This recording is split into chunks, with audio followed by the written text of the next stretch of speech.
ورحمة الله تعالى وبركاته. اليوم جبت لكم ملخص ديال 2 الحلقات قبل ما يتعرضوا على دوزيام، واللي فيها أحداث مشوقة بزاف. الحدث الأول هو أن لينا تتمشي هي وعفاف وفراس وماماها وباباها تيمشيو باش يحضروا الحفلة اللي غدير الغصون في المدرسة. المهم كلشي كيدوز مزيان، وفي الآخر تيطلبوا من الأمهات ديالهم يطلعوا لفوق الخشب باش يشطحوا مع بنياتهم.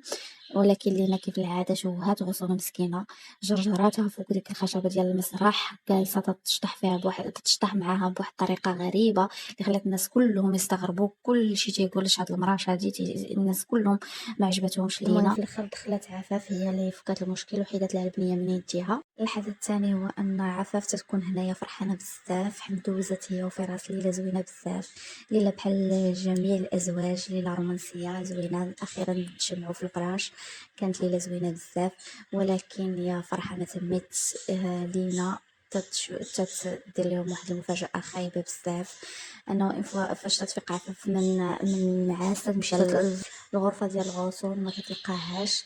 تدور لها هادي لينا كتقول لها الا بغيتي تشوفي الا بغيتي تشوفي غصون اجي للبلاصه اللي فيها البحر.